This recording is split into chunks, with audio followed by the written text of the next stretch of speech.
नमो अरिहन्ताणं नमो सिद्धाणं नमो आयर्याणं नमो वज्जायाणं नमो लोय संभसाहुणम् एषो पञ्चनमुक्कारो सब्बपावपणासनो मङ्गलानं च सब्बेसिं पदमं हुयि मङ्गलम् ओङ्कारबिन्दुसंयुक्तं नित्यं ध्यायन्ति योगिनः कामदं मोक्षदं चैव ओङ्काराय नमो नमः अज्ञानं तिमिरान्धानां ज्ञानाञ्जनशलाकया नेत्रमुन्मीलितं येन तस्मै श्रीगुरवे नमः। ચલો ગઈકાલ સુધીમાં છે ને આપણે જોઈ ગયા સમરાદિત્ય કેવલી ચરિત્ર આપણું ચાલુ છે અને એમાં અંતિમ ભાવમાં આપણે આ ગુણસેન જે આરાધક આત્મા છે એ અત્યારે 9મા ભાવની અંદર સમરાદિત્ય રાજકુમાર તરીકે છે અને અગ્નિશર્મા જે વિરાધક છે દ્વેષ એક પક્ષી દ્વેષની પરંપરા ચલાવી છે દરેકે દરેક ભાવની અંદર પાપ કાર્ય કરીને છે ને પોતે દુર્ગતિઓમાં ભટકે છે ભાવની અંદર ચંડાળ તરીકે જન્મ્યો છે પણ હજી સુધી સમરાદિત્યના જીવનમાં એની સાથે એનો સંપર્ક થયો નથી હવે આગળ જતા જ્યારે થશે ત્યારે વળી પાછા એ ઉપસર્ગોને પરિસહો અને એને મારવા માટેના પ્રયત્નો કરશે પણ જે સમરાદિત્ય માટે લાભદાયી થશે બરાબર છે આપણે જોઈ ગયા કે છે ને જન્મથી જ મહાવૈરાગી અને સ્થિત પ્રજ્ઞ એવા આ સમરાદિત્ય રાજકુમાર ક્રમશર બાલ્ય વયે કુમાર અવસ્થા વગેરે પોતાની પસાર કરી અને યુવાવસ્થામાં આવે છે પિતાશ્રીની ખૂબ જ ઈચ્છા હોય છે કે એમને સંસારના વિષય સુખોમાં છે ને આસક્ત કરવું વિષય સુખોમાં અનુરાગી બનાવવું અને માટે છે ને 3 મિત્રો ગોઠવી આપે છે એમને કામ સોંપે છે 3 મિત્રો પણ પોતાની શક્તિ અનુસાર કાર્યો કરી રહ્યા છે પણ જ્યાં જ્યાં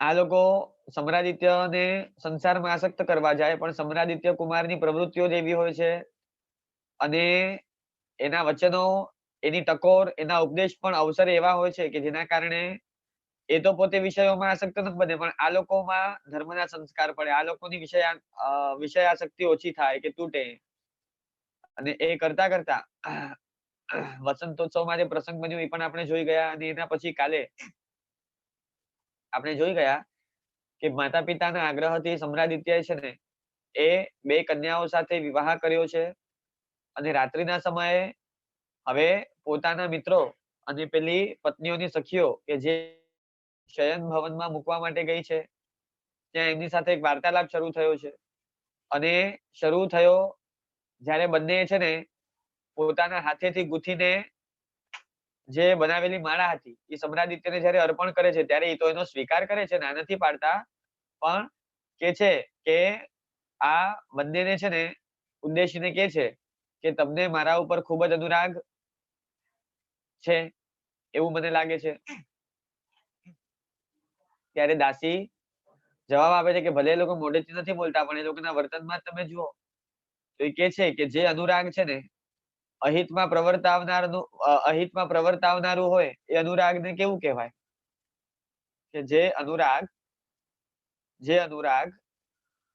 અહિતમાં પ્રવર્તાવનારું હોય તો એ કહે છે કે અનુરાગ ક્યારે પણ અહિતમાં પ્રવર્તાવનારું કેવી રીતે હોય અને તમે વિચાર તો કરો આ તમારા પ્રત્યે એકદમ વિશુદ્ધ અનુરાગી બનેલી છે અને એમનો તમારા પ્રત્યેનો જે આ અનુરાગ છે એ તમને અહિતમાં કઈ રીતે પ્રવર્તાવશે એટલે તમે આવું બોલ્યા જ કેમ ત્યારે દ્રષ્ટાંત આખું આપે છે મેં ગઈકાલે તમને કીધેલું કે પ્રદ્યુમ્ન રાજા હોય છે એની રતિ નામની મહારાણી હોય છે અને શુભંકર નામના યુવાન તરફ આકર્ષાય છે એટલે હવે એને શુભંકર પ્રત્યે અનુરાગ થયો છે હવે શુભંકર પ્રત્યે એને જે પણ અનુરાગ થયો છે એ અનુરાગ શુભંકરનું કઈ રીતે નુકસાન કરે છે એ આપણે જોઈ ગયા તો આ રાણી કે છે રાણી નહીં દાસીઓ કે છે દાસીઓ કે સખીઓ હોય છે જે પણ હોય છે એ કે છે કે ત્યાં તો છે ને રાણીની ભૂલ હતી એ બુદ્ધિહીન છે આમ છે પોતાની પરિસ્થિતિનો વિચાર કરતી નથી લાંબા ભવિષ્યનો વિચાર કરતી નથી તો બસ એ કે છે ને જો આ કારણસર છે ને રાણીનો અનુરાગ જો ખોટો કહેવાય તો પારમાર્થિક દ્રષ્ટિએ છે ને આ અનુરાગમાં પણ એવો જ છે કે જ્યાં લાંબા ભવિષ્યનો વિચાર નથી બરાબર છે 5 ઇન્દ્રિયના વિષય સુખો હકીકતમાં તમને જે મારા ઉપર અનુરાગ છે, એ અનુરાગના કારણે તમે મારી પાસેથી ભોગ પ્રવૃત્તિની અપેક્ષા રાખશો અને આ ભોગો સ્વરૂપથી જ કેવા છે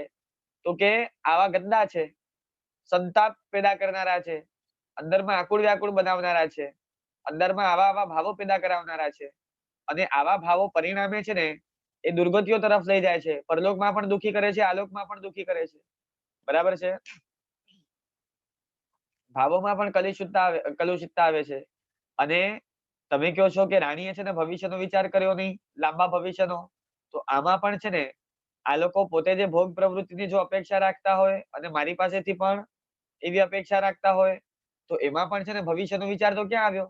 કારણ કે આ પ્રવૃત્તિ આમ જોવા જઈએ સંસારિક પ્રવૃત્તિઓ, ઇન્દ્રિયના વિષય સુખો, તો એનાથી તો કર્મ બંધાય છે જે ભવિષ્યમાં છે ને તમને આવી જ દુર્ગતિઓમાં લઈ જનારું છે. એટલે શુભંકરને જેવી પરિસ્થિતિમાંથી પસાર થવું પડ્યું, એવી પરિસ્થિતિમાંથી કદાચ આ ભાવમાંથી તો અન્ય ભાવોમાં પસાર થવું પડશે. પણ એટલે પારમાર્થિક દ્રષ્ટિએ વિચારવા જઈએ તો આ જે અનુરાગ છે એ અહિતમાં પ્રવર્તાવનારો તો છે જ. ખ્યાલ આવે છે? એટલે આ રીતે છે ને એને ઇન્દ્રિયના ભોગો, 5 ઇન્દ્રિયના વિષયો કેવા આસાર છે એનું વર્ણન કર્યું અને કીધું કે ભાઈ આવા ઇન્દ્રિયોના વિષયોની અપેક્ષા અંદરમાં પેદા થવી, સામા વ્યક્તિ પાસેથી આવી અપેક્ષા રાખવી, આવી સામા વ્યક્તિને આમાં પ્રવૃત્ત કરવું આવા ઇન્દ્રિયના વિષયોમાં, એ જ છે ને અંદરમાં અનેક દોષોના કારણભૂત છે. અને શું આવા ભોગ સુખોની અભિલાષા કરવી આ કઈ બુદ્ધિમત્તા છે? ભોગ સુખો તો દોષરૂપ છે, દુઃખરૂપ છે. તો આવા ભોગ સુખોથી તો જલ્દીમાં જલ્દી છૂટવા માટે પ્રયત્ન કરવા જોઈએ, ન કે ભોગ સુખોમાં ડૂબવા માટે. એટલે કે છે કે હે સખીઓ, તમે મનુષ્ય જીવનનું મૂલ્ય સમજો. એમ કહીને એ ઇન્દ્રિયોના વિષયોની અસારતાનું એવું વર્ણન કરે છે કે આ બંને રાજપુત્રીઓ છે ને, રાજપુત્રીઓ જે પરણીને આવી છે એ બંને છે ને સંવેગ પામી, એ બંને વધુઓ સંવેગ પામી, એમના ઘણા પાપ કર્મો નાશ પામ્યા. કારણ કે જો લાયક વ્યક્તિ હતી, બંને કન્યાઓ લાયક છે. જો લાયકાત ન હોય તો આવો ઉપદેશ પરિણમે નહીં. પણ આ બંને કન્યાઓ પણ છે ને પૂર્વભવની ખૂબ આરાધક છે. પૂર્વભવમાં આરાધેલી રત્નત્રયની આરાધના કરીને આવેલી છે, ચારિત્ર વગેરે અંગીકાર કરીને દેવલોકમાં જઈને આવેલી છે. એટલે પુણ્યાનુબંધી પુણ્ય લઈને આવેલી છે. આ લોકો તત્વનો બોધ થઈ જાય છે, ખાલી નિમિત્તની રાહ જોતા હોય છે. એટલે એમના ઘણા પાપ કર્મ નાશ પામ્યા, વિશુદ્ધ અંતરમાં આત્મભાવ પ્રગટ્યો, શ્રદ્ધા અને બહુમાનથી છે ને બંને વધુઓએ કુમારના ચરણમાં પ્રણામ કર્યા, નમસ્કાર કર્યો અને વિભ્રમવતીએ તો કીધું કે હે આર્યપુત્ર, મેં આપના એક એક વચન છે ને એકાગ્ર ચિત્તે સાંભળ્યા અને મારો મોહ જાણે કે છે ને એ ચૂર કરીને આખો તૂટી ગયો છે એમ મને લાગે છે. મારો વિષયો પ્રત્યેનો રાગ પણ ચાલ્યો ગયો છે અને સમ્યક જ્ઞાનનો પ્રકાશ પ્રાપ્ત થયો છે અને ભવભ્રમણનો ભય ઉત્પન્ન થયો છે. હવે સંસાર પરિભ્રમણનો ભય પણ ઉત્પન્ન થયો છે. એટલે કામલતા પણ બોલી કે હે આર્યપુત્ર, મને પણ વિભ્રમવતીની જેમ જ એની જેવું જ મને પણ થયું છે. એટલે કે છે કે હે નાથ, અમે તો તમને છે ને સમર્પિત થયા છીએ. હવે તમે અમારો સ્વીકાર કર્યો છે, માટે હવે અમારા આત્માને અનુરૂપ આપ અમને આજ્ઞા કરો કે અમારે શું કરવું ને શું ન કરવું. કુમારે કીધું કે ઘણું સારું, ઘણું સારું. તમે છે ને તમારું ઉત્તમ મનુષ્ય જીવન સફળ કરવા માટે તત્પર બન્યા છો. આ તમારો પુણ્યાનુબંધી પુણ્યનો ઉદય છે અહીંયા, માટે જ આવી કુશળ બુદ્ધિ પ્રગટી છે, આવો ઉચિત વિવેક છે. બાકી તો છે ને આવી બુદ્ધિ મળે નહીં. એટલે કે છે કે હે સુશીલે, આ વિષયો અને વિષય રાગ મોહથી ઉત્પન્ન થાય છે. મોહ એટલે ભ્રમ. ભ્રમના કારણે ભ્રમ થાય છે કે આવું કરવાથી સુખ મળશે, આ સાંભળવાથી સુખ મળશે, આ ખાવાથી સુખ મળશે, આ જોવાથી સુખ મળશે, આવું કરવાથી સુખ મળશે. એટલે આ વિષય રાગ મોહથી ઉત્પન્ન થાય છે અને કે છે કે મોહના કારણભૂત છે કે આગળ જતા હજી બીજો મોહ પેદા કરવામાં કારણભૂત બનશે અને કે છે કે મોહ સ્વરૂપ છે. આ વિષય રાગ સ્વયં પોતે મોહ સ્વરૂપ છે, બ્રહ્મ સ્વરૂપ જ છે. અને વિષય રાગ થી સંકલેશ ઉત્પન્ન થાય છે. વિષય રાગ થી સંકલેશ ઉત્પન્ન થાય છે અને દુઃખોની પરંપરા છે ને સર્જનાર છે. માટે જીવન પર્યંત છે ને આ વિષય સુખોનો ત્યાગ કરવો જોઈએ, મોહની ચેષ્ટાઓનો ત્યાગ કરવો જોઈએ. ને કે છે કે રાગ દ્વેષની પરિણતિનો ત્યાગ કરવો જોઈએ.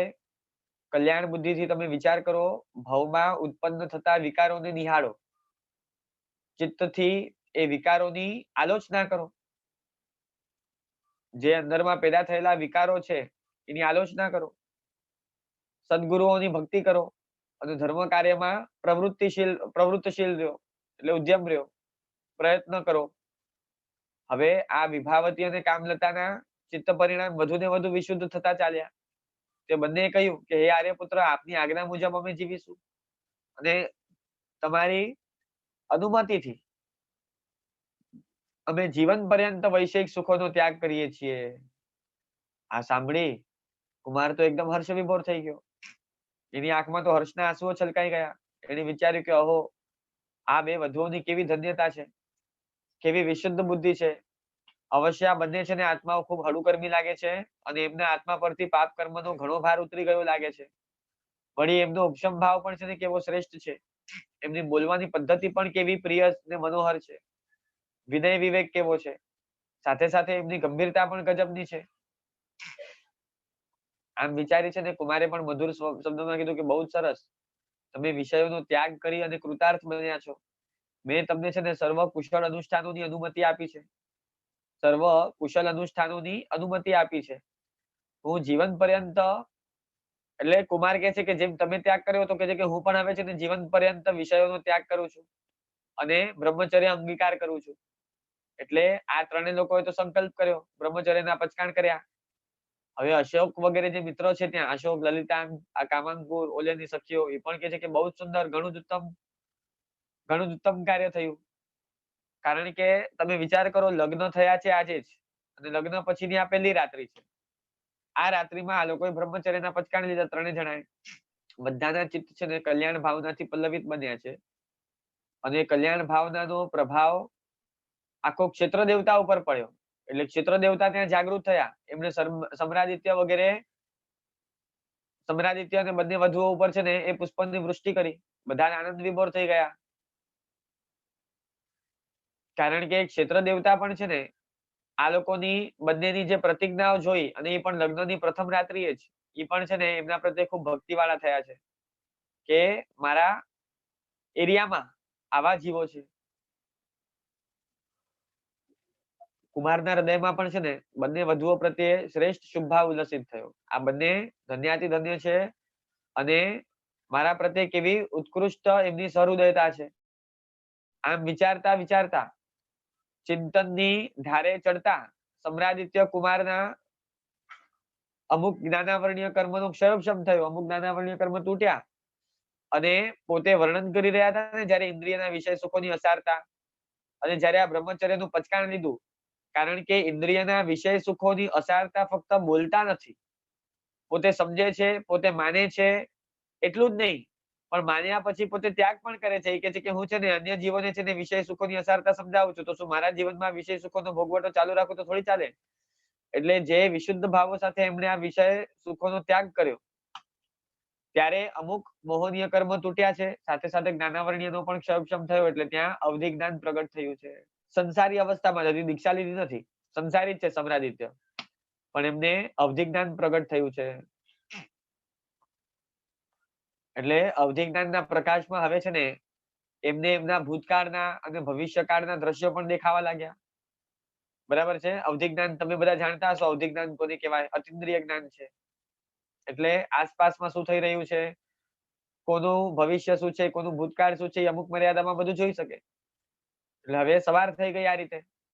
હવે થયું એવું છે કે શયનખંડમાં છે ને આખી રાત કુમાર સાથે જે આ નવવધુઓનો, બંને વધુઓનો છે ને વાર્તાલાપ ચાલુ રહ્યો હતો.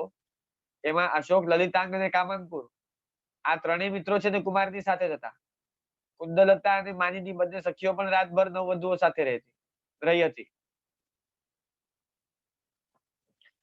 અને એક પ્રતિહારી સિક્યોરિટી તરીકે ઉભો હોય ને, એક એનું નામ હતું આનંદ. એ ઉભા ઉભા અંદરનો બધો વાર્તાલાપ સાંભળી રહ્યો હતો. હવે સવાર થઈ એટલે મહારાજા પાસે દોડી ગયો. મહારાજા અને મહારાણી બંને સાથે બેઠા હતા. ત્યાં એ લોકો તો કુમાર અને નવવધુની પ્રતીક્ષા કરી રહ્યા હતા. એટલે ઓલો આનંદ છે ને પ્રતિહારી, એ તો મહારાજ અને મહારાણી પાસે દોડતો ગયો, પ્રણામ કરીને કહે છે કે મહારાજા ગજબ થઈ ગયો, મહારાજા ગજબ થઈ ગયો. એકદમ આશ્ચર્ય સાથે બોલે છે. એટલે ઓલો કહે છે કે ભાઈ શું થયું જલ્દી બોલ. એટલે મહારાજા એકદમ વ્યાકુળ થઈ ગયા અને કહે છે કે મહારાજા રાતભર છે ને કુમારના શયનખંડમાં વાર્તાલાપ ચાલતો રહ્યો. મહારાજ કુમારના મિત્રો અને નવવધુઓની સખીઓ પણ રાતભર કુમારના ખંડમાં જ હતી. તો કહે છે કે શું વાર્તાલાપ છે ને રાતભર ચાલ્યો મને કે. તો આ મહારાજ કુમારે છે ને, એટલે આ આનંદ કે છે કે રાજકુમાર સમ્રાદિત્યએ અને બંને નવવધુએ છે ને જીવન પર્યંતનું બ્રહ્મચર્ય વ્રત લઈ લીધું. અને આજ એની સારભૂત વાત છે. એટલે સારભૂત એટલે આખા વાર્તાલાપનો જે પણ કન્વર્ઝેશન બધા વચ્ચે ચાલ્યું એનો સાર, એનો છેલ્લે છે ને નિષ્કર્ષ એ આવ્યો કે મહારાજ કુમાર અને નવવધુઓએ ત્રણે જણાએ છે ને જીવન પર્યંત બ્રહ્મચર્ય વ્રત લઈ લીધું છે. એટલે તમે સમજી જાઓ શું વાર્તાલાપ થયો હશે. રાજા કહે હે, કાલે સવારે લગ્ન થયા છે અને આજે રાત્રે બ્રહ્મચર્ય વ્રત લઈ લીધું. અને અંદરો અંદર બોલ્યા કે અરે પુત્ર, તે તો ભવ સુખનો ત્યાગ કરી દીધો. અને આ બાજુ મહારાણી રૂપસુંદરી તો રડી પડ્યા, એકદમ રડી પડ્યા. કારણ કે સીધી વાત છે, દીકરા ઉપર દીકરીઓ ઉપર જેને પણ રાગ હોય ને, અને માતા પિતા તો એમ જ ઈચ્છતા હોય કે અમારા છોકરાઓ છે ને એ જે પણ વિષય સુખો છે એ વિષય સુખોની એમને પ્રાપ્તિ થતી રહે અને એ લોકો ભોગવ્યા કરે અને એનાથી મળતું જે પણ સુખ છે એ માણ્યા કરે અને અનુભવ્યા કરે. એવું જ આ દુનિયામાં દરેક લોકો ઈચ્છતા હોય છે. જે પણ બીજાનું સારું ઈચ્છનાર પણ હોય ને એ લોકો પણ એવું જ ઈચ્છે છે કે ભાઈ આમનું છે ને એ દાંપત્ય જીવન આ રીતે સારું ચાલ્યા રાખે. હવે આ લોકોને છે ને એક વખત તો એકદમ ઝટકો લાગ્યો છે. એટલે ત્યાં અચાનક છે ને દિવ્ય પ્રકાશ થયો. એક સૌમ્ય આકૃતિ વાળી દેવી પ્રગટ થઈ, એકદમ તેજસ્વી, જેના હાથમાં એક છે ને ખડગ હતું, માથે મુગટ, કાનમાં કુંડલ, નાક પર મોતીની શેર હતી, કંઠમાં રત્નનો હાર હતો, બંને બાહુઓ ઉપર છે ને મણી જડિત એ કડા પહેરેલા હતા. અને શું કહેવાય કે શરીર ઉપર દેવદૃશ્ય ઓઢેલું હતું. શરીરના અંગો ઉપર છે ને એ હરિચંદનનું વિલેપન કરેલું હતું. બંને પગમાં છે ને મણી જડિત ઝાંઝર પહેરેલા હતા. અને કંઠમાં કલ્પવૃક્ષના સુગંધિત પુષ્પોની માળા હતી. એટલે રાજા રાણી તો છે ને એકદમ ક્ષણભર માટે સ્તબ્ધ થઈ ગયા. બંને ઊભા થઈ ગયા અને વિસ્મય એક બાજુ અને હર્ષ અને શોક ના મિશ્ર ભાવો સાથે કર્યા. એટલે પ્રતિહારી છે ને આનંદ તો ઓલો ક્યારનો ભાગી ગયો હતો, પલાયન થઈ ગયો હતો. દેવીએ છે ને રાજાને કીધું કે મહારાજા તમે વિષાદનો ત્યાગ કરો. કુમારે જે કર્યું છે તે યોગ્ય જ કર્યું છે. કુમારે ઝેરનો ત્યાગ કરી અને અમૃત ગ્રહણ કર્યું છે. આ દેવી પણ શું કે છે કે આ વિષય સુખો દેવીની દ્રષ્ટિએ પણ કેવા છે, તો કે છે કે આ ઝેર જેવા છે. એટલે એને ઝેરનો ત્યાગ કર્યો છે ને અમૃત ગ્રહણ કર્યું છે, તો એમાં કઈ રડાય થોડું? કોઈ વ્યક્તિ ઝેરને છોડીને અમૃત લે તો એમાં રડાય નહીં.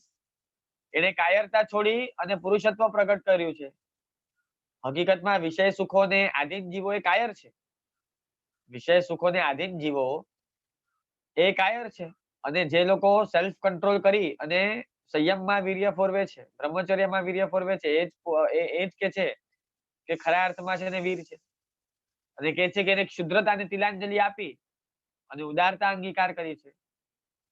ખ્યાલ આવે છે? કારણ કે આ પ્રવૃત્તિ તો ગંદી જ છે છેલ્લે, એટલે ક્ષુદ્ર પ્રવૃત્તિ છે. એને તિલાંજલિ આપી અને શું કહેવાય તો કે ઉદારતા અંગીકાર કરી છે. અને કે છે કે ભવ સાથેનો સંબંધ તોડીને મુક્તિ સાથે સંબંધ બાંધ્યો છે એને. ભવ સાથેનો સંબંધ તોડી અને મુક્તિ સાથે સંબંધ બાંધ્યો છે એને. એટલે કે છે કે હે રાજેશ્વર, કુમાર તો કૃતાર્થ થયા છે. અને કે છે કે હે મહારાણી તમે પણ છે ને શોકનો ત્યાગ કરો. કુમાર શોક કરવા યોગ્ય આત્મા નથી. તેમણે તો ભવ દુઃખનો ત્યાગ કર્યો છે, શાશ્વત સુખનો માર્ગ અંગીકાર કર્યો છે. હે દેવી, ખરેખર તમે ધન્ય છો, તમે રત્નકુક્ષી માતા છો. તમને આવા મોક્ષગામી પુત્રને જન્મ આપ્યો છે. તે મહાત્મા બનીને અનેક જીવોને મોક્ષ માર્ગના પથિક બનાવશે. માટે તમે ખેદ કે ઉદ્વેગનો ત્યાગ કરો. અને પછી દેવી મૌન થયા. એટલે રાજાએ વિનયથી પૂછ્યું કે હે ભગવતી, આપનો પરિચય આપવા માટે કૃપા કરશો. એટલે દેવી કહે છે કે હું છે ને સુદર્શના નામની દેવી છું, અને હું ખંગધારિણી તરીકે પણ ઓળખાવું છું. અને તમારા પુત્રની હું ખૂબ જ ગુણાનુરાગીણી છું. તમારા પુત્રમાં જે ગુણો છે ને એ ગુણો પ્રત્યે અનુરાગી થયેલી છું. ગુણાનુરાગથી અનુરાગી થયેલી છું. અને તેથી છે ને હું અહીં તમારા મહેલમાં જ રહું છું, તમારા પુત્રને જોવા માટે. એટલે રૂપ વગેરે નહીં, એટલે કામરાગથી નહીં પણ ગુણાનુરાગથી. એટલે સ્પષ્ટ સમજી લેજો. કે છે કે એના જીવનમાં જે સંવેગ નિર્વેદ છે, જે વૈરાગ્ય વગેરે છે ને, અને એની જે પ્રવૃત્તિઓ છે, એના જે ગુણો છે, એના કારણે છે ને એને જોવા માટે હું તમારા મહેલમાં જ રહું છું. રાજાએ વિચાર્યું કે ઓહો, કુમારના કેવા ગુણો છે કે એના પ્રત્યે દેવતાઓ પણ છે ને અનુરાગી બને છે.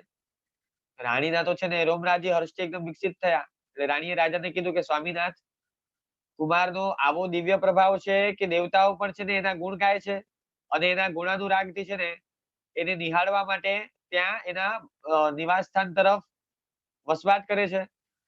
માટે ચાલો આપણે પણ છે ને એની પાસે જઈ અને એના ધર્મદેહના દર્શન કરીએ. શું કે છે? આ માતા પિતા કે છે કે એના ધર્મદેહના દર્શન કરીએ. અને કુમારે પણ છે ને આમ જોવા દઈએ તો ધર્મદેહ સાધુઓનો જ કહેવાય. કારણ કે સંસારીનો દેહ સંપૂર્ણ ધર્મદેહ ન કહેવાય. કારણ કે એનાથી પાપની પ્રવૃત્તિઓ પણ થતી હોય છે. કે છે કે કુમારે તથા નવવધુઓએ જે બ્રહ્મચર્ય વ્રત લીધું છે, તે વ્રત હવે છે ને આપણે પણ ગ્રહણ કરીએ. એટલે રાજા છે ને ક્ષણભર રાણી સામે જોઈ રહ્યા છે, અને પછી મનોમન નિર્ણય કરી બોલ્યા કે તમારી વાત મને ગમી છે, ચલો એમ જ કરીએ. એટલે હવે આ રાજા ને રાણી પણ છે ને આજીવન બ્રહ્મચર્ય વ્રત અંગીકાર કરવા જવાના છે. જે ભવન દેવી છે, સુદર્શનાને પ્રણામ કરી આ રાજા અને રાણી કુમાર સમરાદિત્યના શયનખંડ તરફ ગયા. હજુ તો કુમારનો વાર્તાલાપ ચાલુ જ હતો. રાજા રાણીને શયનખંડમાં પ્રવેશ કરતા જોઈ કુમાર વગેરે બધા જ ઉભા થઈ ગયા. એક વિનય છે, વડીલ આવે છે અને રાજા બી છે સાથે. એટલે કુમારે એકદમ હર્ષિત થઈ માતા પિતા માટે છે ને બે આસન ગોઠવ્યા. રાજા રાણી આસન ઉપર બેઠા એટલે કુમારે પ્રણામ કર્યા. નવવધુએ પણ છે ને પ્રણામ કર્યા. પ્રણામ કરી બધા જ નીચે બેસી ગયા. અને આ સમરાદિત્ય કહે છે કે પિતાજી, આવું અનુચિત કેમ કર્યું? આવું અનુચિત કેમ કર્યું? હવે અનુચિતમાં શું સમજ્યા તમે? એ કહે છે કે તમે નહીં તો બીજા કોઈ દ્વારા પણ મને છે ને એ બોલાવી શકત. માતાજી મને બોલાવી શકત, હું આપની પાસે આવી જાત. આપે સ્વયં ત્યાંથી ચાલીને અહીંયા આવવાનું કષ્ટ કેમ કર્યું? ક્યારે પણ માતા પિતાને દીકરાનું કામ હોય તો આજ્ઞા કરે તો દીકરો ત્યાં પહોંચી જાય. તમે સ્વયં ચાલીને મારી પાસે આવો. જેમ દાખલા તરીકે છે ને ગુરુને કઈ કામ હોય તો એ શિષ્યને બોલાવે, ન કે પોતે સામે ઉભા થઈને છે ને શિષ્ય પાસે જાય અને પોતાનું કામ કરાવે. એટલે શિષ્ય તો એમ જ કહેવાના કે તમે અહીંયા સુધી કેમ આવ્યા? એક મને અવાજ આપ્યો તો હું ત્યાં આવી જાત. એટલે એ રીતે આ પણ કે છે કે મારે ત્યાં આવવું જોઈતું હતું. એટલે મહારાજા બોલ્યા કે હે કુમાર, અમે અનુચિત નથી કર્યું. ભવન દેવતાએ પ્રગટ થઈને અમને બધો જ તારો વૃતાંત કહ્યો. રાણી રૂપસુંદરીએ કહ્યું કે વત્સ, તું તો ઉત્તમ ગુણોનો ભંડાર છે. હવે અમારાથી તને આજ્ઞા કરાય જ નહીં. અમારાથી તને આજ્ઞા કરાય નહીં, તો એવો ગુણિયાલ જીવ છો. એ કહે છે કે હે માતાજી, આપ એમ ન બોલો. તમે મારા ગુરુજન છો, મારા વડીલ છો, મારા શિરછત્ર છો. ગુણવાને તો ગુરુની આજ્ઞા નો અમલ કરવાનો જ હોય. એટલે રાજા બોલ્યા કુમાર, તે બહુ જ દુષ્કર કાર્ય કર્યું છે. રાજા શું બોલ્યા કુમારને? સમરાદિત્ય કુમારને કહે છે કે હે કુમાર, તે તો બહુ જ દુષ્કર કાર્ય કર્યું છે. સાચું કયો? આપણી દ્રષ્ટિએ આ કાર્ય બહુ દુષ્કર છે ને? પણ એક વસ્તુ સમજી રાખજો, આમાં છે ને બે અપેક્ષા છે. હકીકતમાં આ કુમાર હવે કે છે કે પિતાજી મેં કોઈ દુષ્કર કાર્ય કર્યું નથી. દુષ્કર કાર્ય શું છે અને શું નથી, દુષ્કર કાર્ય શું છે અને શું નથી તે અંગે હું તમને એક નાની ઉપનય કથા કહું છું, એ તમે ધ્યાનથી સાંભળજો. એટલે હવે આ છે ને કુમારે આ ઉપનય કથાનો પ્રારંભ કર્યો છે. એ કે છે કે દુષ્કર કોને કહેવાય એ હું તમને કહેવા માંગુ છું. એટલે એ કે છે કે ચાર પુરુષો હતા. કે છે કે એમાં બે જણા વિષય આસક્ત હતા. અને બે જણા અર્થ આસક્ત હતા. બે જણા વિષય આસક્ત હતા અને બે જણા અર્થ આસક્ત હતા. એ કે છે કે ચારે પુરુષો છે ને મુસાફરી કરવા નીકળ્યા. માર્ગમાં એક સ્થાને એઓને આ ચારેને છે ને મણિ, રત્ન અને સુવર્ણથી ભરેલા બે મહાનિધિ જોયા. માર્ગમાં એક જગ્યાએ આ લોકોએ મણિ, રત્ન અને સુવર્ણથી ભરેલા બે મહાનિધિ જોયા. અને સાથે સાથે દેવાંગના જેવી એટલે કે અપ્સરા જેવી બે સુંદર સ્ત્રીઓ પણ જોઈ. સમજ્યા તમે? એક તો ધન જોયું, સંપત્તિ જોઈ અને બીજા નંબરમાં સુંદર સ્ત્રીઓ જોઈ. હવે આ ચારે પુરુષો છે ને આ ચારે પુરુષો એ તરફ દોડ્યા. બે વિષય આસક્ત હતા અને બે અર્થ આસક્ત હતા. એટલે ચારે પુરુષો છે ને એ તરફ દોડ્યા. દોડતા દોડતા એમને શબ્દ સંભળાયો. દોડતા દોડતા એ લોકોને એક શબ્દ સાંભળ્યો કે અરે પુરુષો, તમે સાહસ ન કરશો. સાહસ એટલે હિંમત નહીં કરતા. જરા ઉપર નજર તો કરો. તમારા ઉપર મોટો પહાડ પડી રહ્યો છે. એટલે તમે સાહસ નહીં કરતા એટલે તમે જે આગળ અર્થાસક્ત અને વિષયાસક્ત જે ચારે પુરુષો છે એ જ્યારે સંપત્તિ તરફ અને સ્ત્રી તરફ જઈ રહ્યા છે ત્યારે આ કહે છે કે તમે એવું સાહસ નહીં કરતા. જરા ઉપર નજર કરો કે તમારા ઉપર મોટો પહાડ પડી રહ્યો છે. એટલે ચારે પુરુષો છે ને ઉપર જોયું તો ખરેખર એક મોટો પહાડ છે ને તીવ્ર ગતિથી નીચે આવી રહ્યો હતો. અને આ પર્વત આપણા ઉપર પડશે તો આપણા શરીરના ચૂરે ચૂરા થઈ જશે. માટે આપણે આગળ નથી વધવું. પરંતુ આ સ્થિતિમાં અહીં શું કરશું? આ પરિસ્થિતિમાં અહીંયા શું કરશું? એટલે ત્યાં એક અવાજ આવ્યો.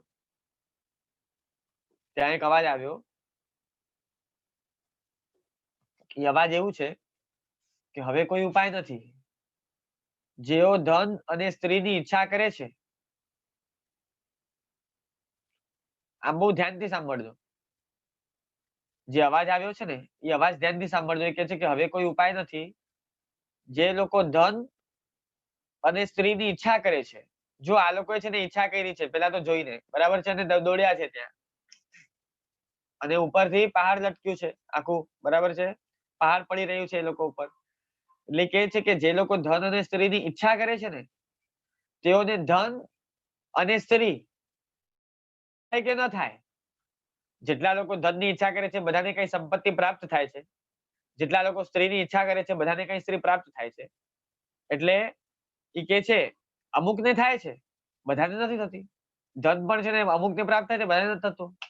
એ કે છે કે તેઓને ધન તથા સ્ત્રી પ્રાપ્ત થાય કે ન થાય તો પણ જે લોકો એ ધન અને સ્ત્રીમાં આસક્ત થયા છે કે એનો સહારો લે છે તેમને વારંવાર છે ને એનો સહારો લેવો પડે છે. ખ્યાલ આવે છે? જે લોકો એમાં આસક્ત થયા છે એનો સહારો લે છે, એમને વારંવાર એનો સહારો લેવો પડે છે. અને કે છે કે જે જીવો ધન અને સ્ત્રી પ્રત્યે નિસ્પૃહ રહે છે, એમના તરફ આસક્ત થતા નથી, એમના તરફ આકર્ષાતા નથી, એ બંનેની અસારતા વિચારે છે. તેઓ નિસ્પૃહ ભાવથી એનો સહારો કદાચ નિસ્પૃહ ભાવથી કદાચ સહારો લે પણ ખરા ને, છતાં વારંવાર સહારો લેવો પડતો નથી. અને એટલું જ નહીં, તે લોકો અલ્પ સમયમાં ઉપદ્રવથી મુક્ત થાય છે. બાકી જે લોકો સ્ત્રીમાં આસક્ત થાય છે, બરાબર છે, ઈચ્છા કરે છે, પ્રાપ્ત થાય કે ન થાય પણ આસક્ત થયા ને એટલે એનો સહારો લે છે, એ લોકો છે ને વારંવાર તેનો સહારો લેવો પડે છે અને ઉપદ્રવોથી મુક્તિ મળતી નથી, પણ ઉપદ્રવોની વરસાદ વરસે છે એ લોકો ઉપર. ઉપદ્રવો જબરજસ્ત માત્રામાં વરસે છે. એટલે કે આ શબ્દો સાંભળ્યા પછી છે ને એક મુસાફર વિચારે છે કે મારે છે ને આટલી લાંબી ચિંતા કરવાનું કોઈ પ્રયોજન નથી. જે થવાનું હોય તે ભલે થાય. મારે આટલી લાંબી ચિંતા કરવાનું કોઈ પ્રયોજન નથી કે ભાઈ છે ને એકવાર સહારો લે તેને વારંવાર લેવું પડે, ઉપદ્રવો થશે આ તે. કે જે થવાનું હોય તે ભલે થાય. હું તો એ ધન અને સ્ત્રીઓ પાસે જઈશ. હું તો એ ધન અને સ્ત્રીઓ પાસે જઈશ. ધન પ્રાપ્ત કરીશ અને સ્ત્રીઓ સાથે ભોગ સુખો પણ ભોગવીશ. એટલે ઓલો હર્ષ અને આસક્તિ પૂર્વક વર્તવા લાગ્યો. અને બીજા વિચારે છે, બીજા લોકો વિચારે છે કે જીવની હેરાન ગતિ કરનારા, નાશવંત, નાશવંત એટલે સમજ્યા ને, નાશ પામી જાય, આગળ જતા નાશ પામી જાય. આગળ જતા નાશ પામી જાય એટલે નાશવંત. એટલે સૌથી શરૂઆતમાં વિશેષણો બધા સાંભળજો, કારણ કે તમે લોકો છે ને આપણે આ દ્રષ્ટિકોણથી, આવા સ્વરૂપથી સંપત્તિ કે વિષય સુખોને જોઈએ છીએ, નથી જોતા તો આ દ્રષ્ટિ લાવવાની છે જોવા માટે. જીવની હેરાનગતિ કરનારા, નાશવંત અને પરિણામે કડવા ફળ આપનારા. પરિણામે એટલે at the end of the day કડવા ફળ આપનારા આ ધન તથા સ્ત્રીઓથી સર્યું. સર્યું એટલે સમજ્યા ને કે ભાઈ શું કહેવાય, સર્યું માટે અલ્ટરનેટિવ વર્ડ મને ધ્યાનમાં નથી આવતો, પણ અહીંયા મારે શું એમ, આવાથી પત્યું મારે તો એમ. એટલે આ તમે વિશેષણ બરાબર ધ્યાનમાં રાખજો. ઈ કે છે કે ધન અને સ્ત્રી. હવે જો અહીંયા હું સ્ત્રી શબ્દ ઘડી ઘડી એટલા માટે બોલું છું, પણ સ્ત્રી હોય છે ને એ પુરુષો સમજી લેવાના, એટલે વિજાતીય પાત્ર સમજી લેવાનું એમ. બંને માટે છે ને આ ઉપદેશ લાગુ પડે છે, ખાલી પુરુષો માટે જ છે એવું નથી. એટલે આ વિજાતીય અને ધન આ જીવની છે ને હેરાનગતિ કરનારા લાગે છે. હકીકતમાં જીવની હેરાનગતિ કરનારા છે. આગળ જતા વિશેષણ મૂક્યું છે નાશવંત. બોલો નાશવંત છે જ. કોની સંપત્તિ શાશ્વત રહી છે ભાઈ? કોની? નાશવંત જ છે. પરિણામે કડવા ફળ આપનારા છે, તો કે હા છે, પરિણામે કડવા ફળ આપનારા જ છે. તો કે છે કે એવા ધન અને એવા સ્ત્રીઓથી અમારે તો સર્યું. આપણને ન જોઈએ ધન અને ન જોઈએ સ્ત્રીઓ. એટલે એ લોકો ધન સ્પૃહાથી અને સ્ત્રી આસક્તિથી મુક્ત બન્યા. એની અસારતા ભાવવા લાગ્યા. બરાબર છે? એટલે સમ્રાદિત્યએ છે ને મહારાજાને પૂછ્યું કે પિતાજી હવે તમે જ કહો કે આ મુસાફરોમાં કોણ દુષ્કાર્ય કરનાર અને કોણ નહીં? એટલે મહારાજાએ વિચાર કર્યો કે જે લોકો અર્થ અને કામમાં પ્રવર્તે છે ને તેઓ હકીકતમાં દુષ્કર કાર્ય કરનારા છે. જે લોકો અર્થ અને કામમાં પ્રવર્તે છે એ લોકો. કારણ કે અવશ્ય નાશ પામનારા, જેના ભોગના પરિણામે કડવા ફળ મળે છે, જેના ભોગના પરિણામે કડવા ફળ મળે છે, તેવા અર્થ અને કામ ભોગોથી શું લાભ?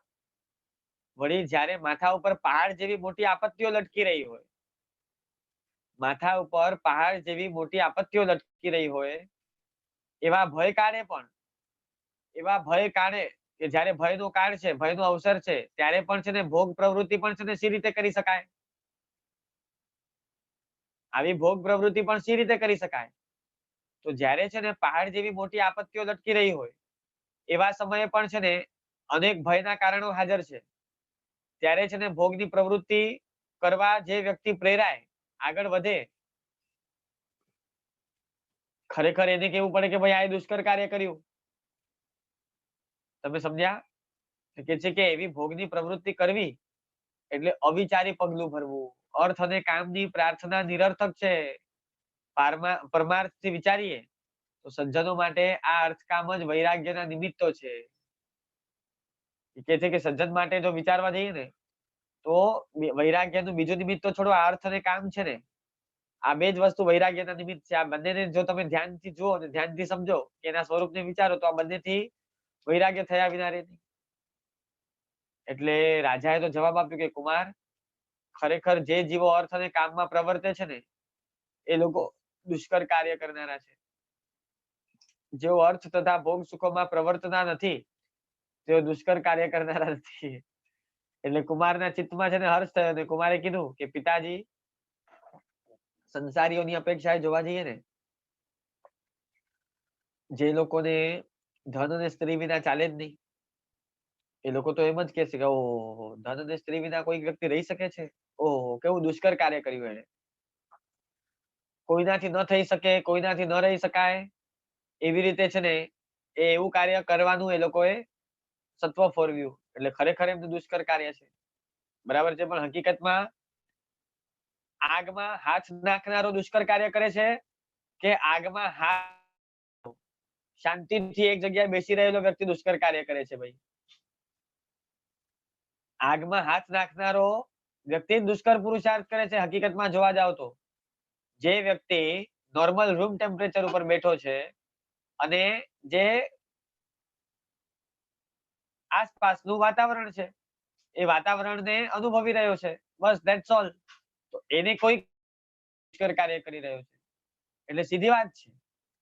હકીકતમાં જે લોકો આગમાં હાથ નાખી રહ્યા છે, કામરૂપી અગ્નિ છે જે અંદરથી બાળે છે, અંદરમાં આગ લગાડે છે, બરાબર છે, અને વિષય સુખો ની અંદરમાં જે બળતરા પેદા કરે છે, અને જે લોકો એવી અગ્નિમાં છે ને સ્વયં ચાલીને બળવા જાય છે, એ લોકો દુષ્કર કાર્ય કરનારા છે. અમે લોકો તો એનાથી બચી ગયા ઉલટાના. અમે તો એના આગમાં ન પડતા બચી ગયા. તો દુષ્કર કાર્ય કરનાર કોણ? આ જો આ હકીકતમાં છે ને સંસારીઓની દ્રષ્ટિએ જોવા જાવ તો મેં પહેલા જ કીધું કે બંને એંગલ છે. જે લોકો અર્થકામ વગર રહી શકતા જ નથી, અર્થકામમાં જ સુખ માને છે અને અર્થકામને છે ને સર્વસ્વ માને છે, એ લોકો તો એમ જ કહે છે કે ઓહો, આ અર્થકામ છોડી દીધા, બાપ રે, ધન્ય છે ને, ધન્ય છે. અર્થકામ વગર કઈ રીતે જીવશે મારો બાપલો, બરાબર છે? એટલે બહુ ધન્ય છે ને, બહુ ધન્ય છે, અર્થકામ છોડી દીધા, અર્થકામ છોડી દીધા, અર્થકામ છોડી દીધા, વંદન વંદન વંદન, અર્થકામ છોડી દીધા, બાપ રે બાપ, બાપ રે બાપ, બાપ રે બાપ. પણ હકીકતમાં ભાઈ તું આગમાં બેઠો છે, આગમાંથી નીકળે છે, એને તું એમ કહે છે કે આગ વગર કેવી રીતે જીવી શકશે? અરે ભાઈ, ઉલટો હવે ઓલો સારી રીતે જીવી શકશે આગમાંથી નીકળીને. આગમાં તું છો અને દુષ્કર કાર્ય છે ને કે ચિંતા પેલાની કરે છે જે આગમાંથી બહાર નીકળી ગયો છે એની. આગમાંથી બહાર નીકળી ગયો છે એની ચિંતા કરાતી હશે, આગમાંથી બહાર નીકળી ગયો છે એના ઉપર દયા કરાતી હશે. અને ઉલટાનું છે ને એ તો બચી ગયો છે.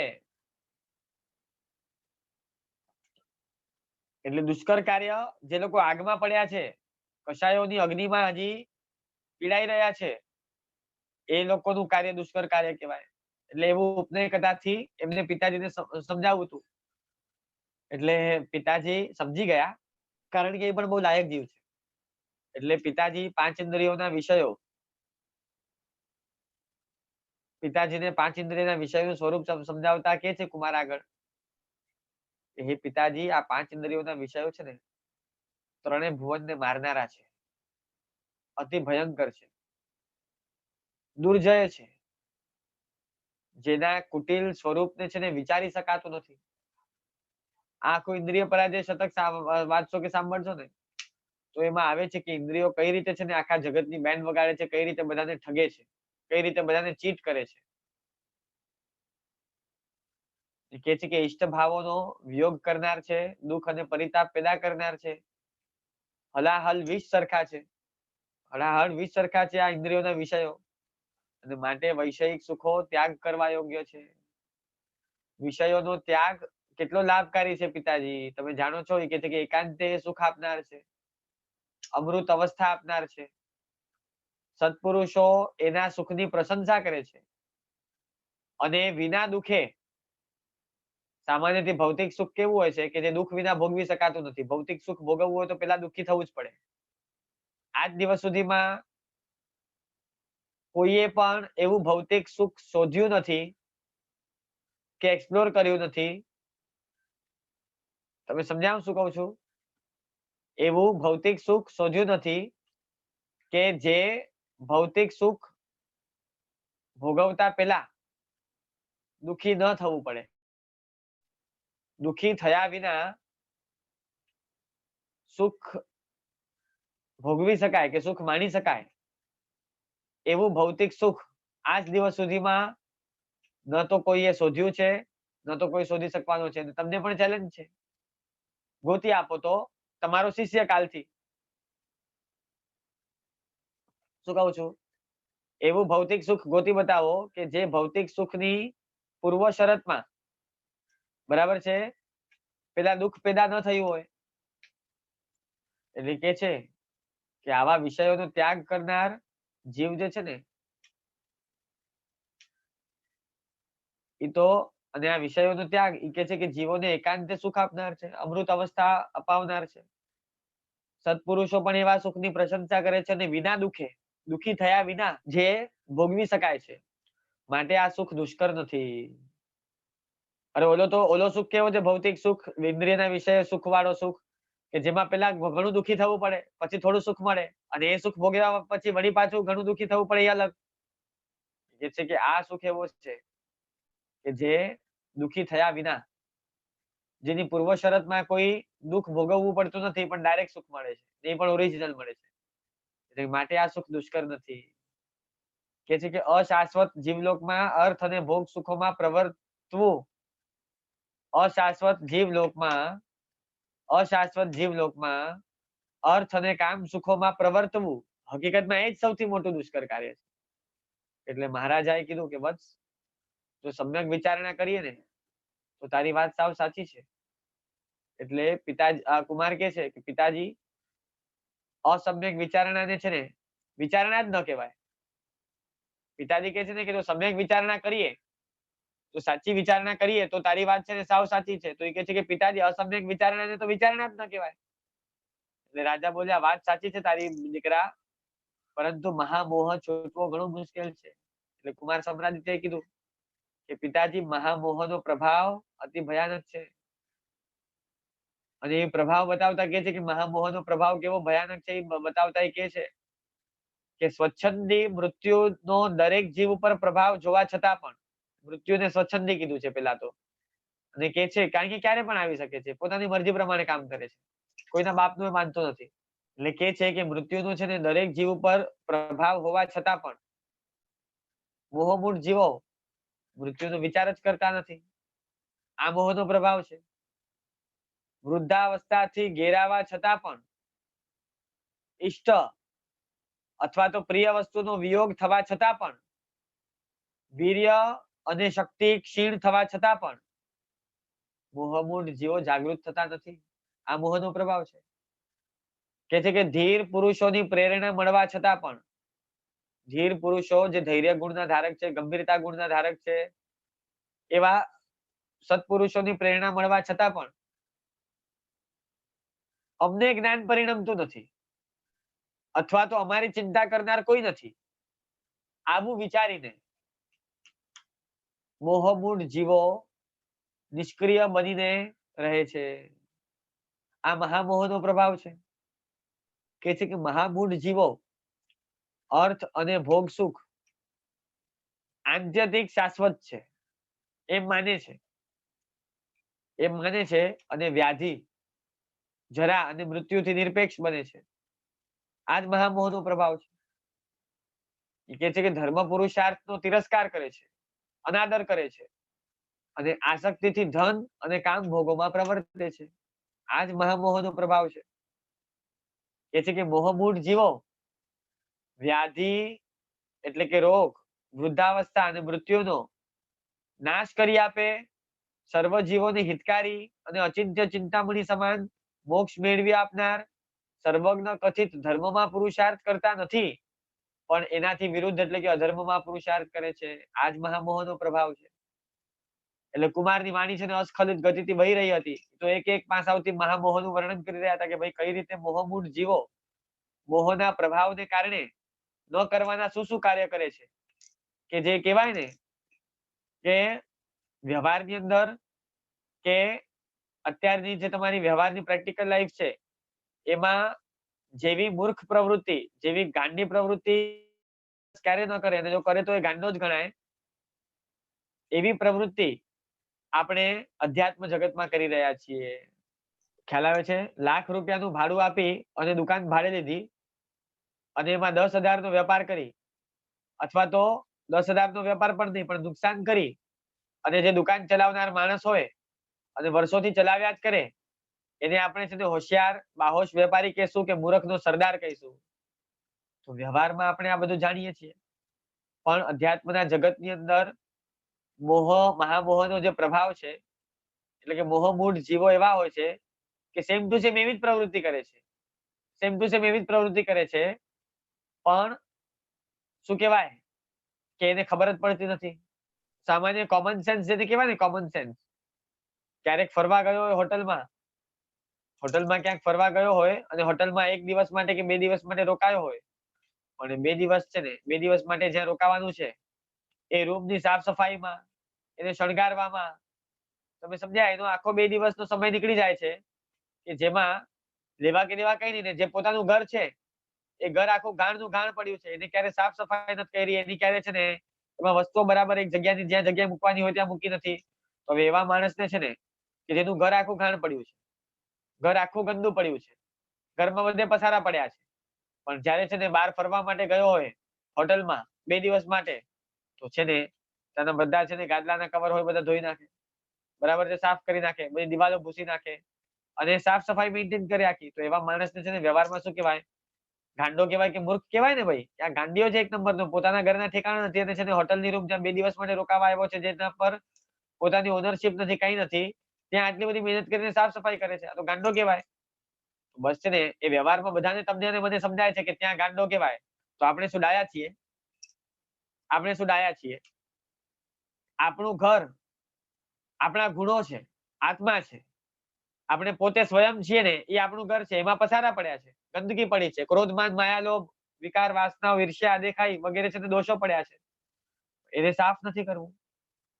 જ્યાં કાયમનો વસવાટ કરવો છે, જે વસ્તુ કાયમ સાથે રહેવાની છે, બરાબર છે, એના ઉપર ઇન્વેસ્ટ નથી કરવું ટાઈમ કે એનર્જી.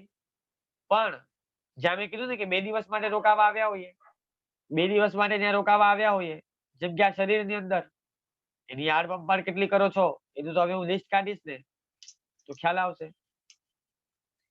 એની આડ પંપાડ માટે, એની શોભા માટે, એને શું કહેવાય તો કે સારું લગાડવા માટે આજ દિવસ સુધીમાં કપડા કેટલા લીધા, અને કપડા લેતી વખતે છે ને સિલેક્શન કરવામાં તમારી એનર્જી કેટલી યુઝ કરી હતી. આ લઉં કે આ લઉં, આમાં આ મેચિંગ લાગશે કે આ સારું લાગશે, આ પહેર્યા પછી હું કેવું લાગીશ. તમે સમજાવું શું કહું છું? આવા ભાવો છે ને 30, 35, 40 વર્ષમાં કેટલી વાર કર્યા? આરીસામાં જોઈ જોઈને કેટલી વાર હરખાણા? આ બીજાની રૂમ છે, જેની તમે બહુ ચિંતા કરો છો ને, આ બીજાનું ઘર છે, ટેમ્પરરી 2-3 દિવસ માટે મળ્યું છે. પણ હવે આપણે છે ને, આપણને કોઈ મૂર્ખો કહેશે તો ગમશે નહીં. આપણે આપણી જાતને છે ને મૂર્ખો માનવા તૈયાર નથી, કારણ કે આ મહામોહનો પ્રભાવ છે. આ મહામોહનો પ્રભાવ છે. મેં કીધું ને કે જે માણસ છે ને પોતાના ઘરના વ્યક્તિઓ સાથે આખો દિવસ ઝઘડો કરે, પોતાની આજુબાજુમાં રહેનારા વ્યક્તિ જે છે એની સાથે ઓરમાયું વર્તન કરે, પોતાના દીકરા દીકરીઓ સાથે કે પોતાના માતા પિતા સાથે છે ને એ તુચ્છતા ભર્યું વર્તન કરે, પણ ફરવા ગયો હોય ને બહારના લોકો સાથે, જ્યાં મેં કીધું ને કે ભાડે રૂમ લીધી હોય 2 દિવસ માટે હોટલોમાં, છે ને ત્યાં હોટલની આજુબાજુમાં જે રહેલા લોકો હશે બધા સાથે બહુ સારું વર્તન કરે, તો આપણને એમ જ લાગે ને કે સાલો કેવો મૂર્ખો માણસ છે. જે લોકો તને સંભાળે છે, જે લોકો તને સુખી કરે છે, જે લોકો તારી કાળજી લે છે, એ લોકો સાથે છે ને તું આવું વર્તન કરે છે. અને જે લોકોને તારી કઈ પડી નથી, આ લોકો તો બધું તારું છે ને લૂંટી લેવાના છે, તને ખંખેરી નાખવાના છે, તારી પાસેથી પૈસા લઈ લેશે અને તને ઠન ગોપાલ કરીને ત્યાંથી છે ને 2 દિવસ પૂરા થશે એટલે લાત મારીને ભગાડશે. એવા લોકો પ્રત્યે છે ને તું મોહ ગેલો ને ગાંડો ગેલો થયો છે, એટલે એમના પ્રત્યે છે ને તને બહુ લાગણી ને વાત્સલ્ય આવે છે. તો એવા વ્યક્તિને કોઈ પણ વ્યક્તિ ગાંડો જ કે ને, વ્યવહારમાં આવું કરે તો એને ગાંડો જ કહેવાય, એને ગાંડો જ કહેવાય. હવે આપણને કોઈ ગાંડો કહેશે તો આપણે માનવા તૈયાર નહીં થઈએ, પણ આપણી પ્રવૃત્તિ એવી ને એવી જ છે. જેના કારણે આપણે સુખી થઈએ છીએ, જે લોકો આપણી કાળજી લે છે, જે આપણા માટે સુખકારી છે, એવા આપણી સાથે રહેનારા આપણા ગુણોની છે ને આપણને કદર નથી. પણ જે અમુક સમય સુધી આપણી સાથે રહેનારા છે, આપણી ગાડી, આપણા બંગલા, બરાબર છે, કે તમારા ઘરની દિવાલો હોય, તમારું શરીર છે, તમારી ઇન્દ્રિયો છે, એના માટે છે ને તમે કેટલું ઘસાવ છો? ગમે તેટલું છે ને એ ગમે તેટલી સાબુઓની છે ને એ શું કહેવાય તો કે કાર્ટૂનોના કાર્ટૂન બોક્સોના બોક્સ આખી સાબુ ખાલી કરી નાખશો ને તો છે ને 40 વર્ષમાં આટલું ના પણ શરીર તો પરસેવો જ છોડે છે ભાઈ. કોઈના શરીરમાંથી સુગંધ આવતી નથી. આજ દિવસ સુધી છે ને આ શરીરમાં એકદમ સુગંધી, સારામાં સારા ઘઉં લીધા, સારામાં સારા ચોખા લીધા, સારામાં સારા અનાજ ખાધા, સારામાં સારા ફ્રૂટ્સ ખાધા, સુગંધી આંબો લઈએ ત્યારે આમ સુગંધ સૂંઘીને લઈએ. પણ આ શરીરે કર્યું શું? સારામાં સારા ખોરાકને ગંદકી બનાવીને બહાર કાઢી નાખ્યું. બરાબર છે? પણ તે છતાં એટલું ગમશે કે ન પૂછો વાત. અને આત્મા છે જે સુખકારક છે એ નહીં ગમે. તો આવી પ્રવૃત્તિ તો હું છે ને તમને હમણાં બેઠા બેઠા 100 ગણાવી શકું 100. કે એવી પ્રવૃત્તિ જો વ્યવહારના જગતમાં કોઈ કરે તો એને મૂર્ખો કહેવાય, એને ગાંડો કહેવાય, એને પાગલ કહેવાય, એને સાયકી કહેવાય. બરાબર છે?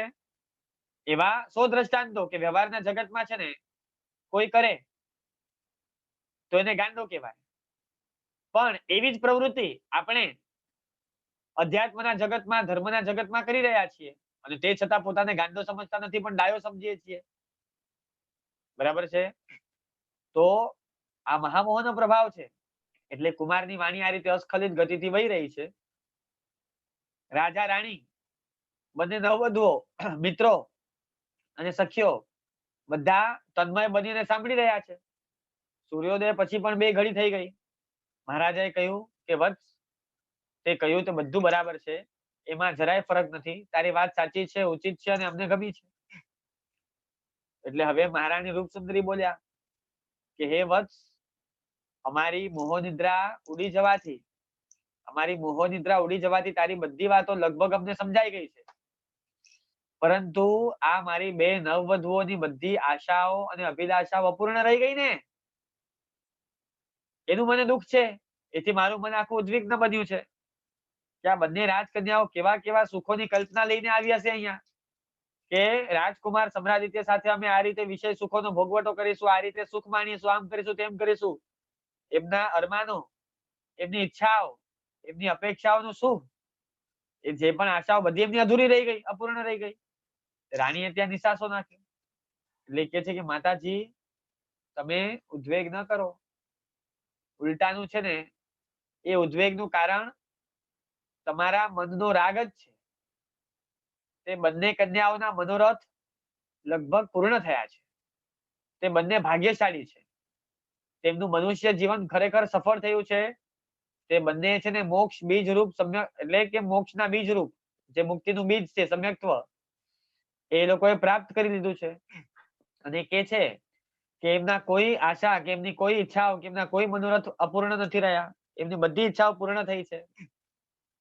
કારણ કે હવે કામની અંદરમાં ઈચ્છાઓ જ રહી નથી. વિષય સુખની ઈચ્છાઓ જ રહી નથી. ઈચ્છાઓ ન રહેવી એનો મતલબ શું? તમે સમજ્યા? ઈચ્છાઓ રહી જ નથી એટલે અધૂરી ક્યાંથી રહી? ઈચ્છાઓ જ નીકળી ગઈ છે. જેની ઈચ્છા પેદા થાય અને પૂરી ન થાય એને છે ને એમ કહેવાય કે આની ઈચ્છા અધૂરી રહી ગઈ. પણ ઈચ્છા જ જેને મટી ગઈ તો પછી તો એમ ના કહી શકો તમે કે છે ને એની ઈચ્છા અપૂર્ણ કે અધૂરી છે. જેમ છે ને તમને કોઈ કે આજે છે ને આ જગ્યાએ ફલાણી જગ્યાએ તમારા ઘરથી 7-8 કિલોમીટર દૂર છે. ત્યાં છે ને આ વસ્તુ ફ્રીમાં મળી રહી છે.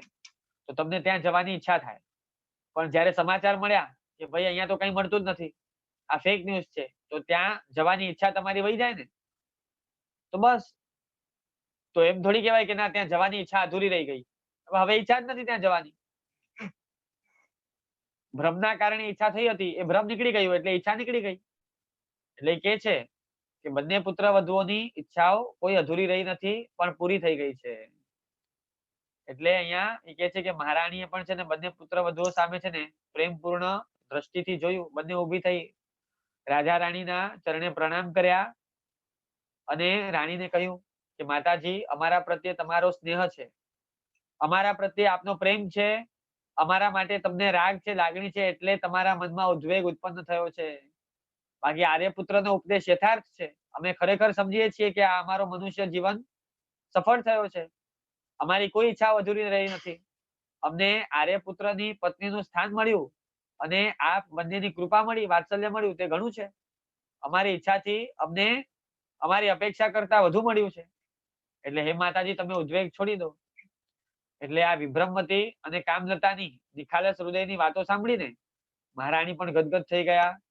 બંને પુત્ર વધુઓને છે ને પોતાની પાસે બેસાડી એમના પર ખૂબ હેત વરસાવ્યું અને બોલ્યા કે ખરેખર તમે બંને જેવી રૂપવતી છો, રૂપની તો અંબાર છે જ બંને, કે છે કે તેવી જ ગુણવતી પણ છો. કેવી તમારી શાંતિ છે, શાંતતા છે, કેવી તમારી ગંભીરતા છે અને પરમાર્થને સમજવાની તમારી કેવી ઊંડી સૂઝ છે.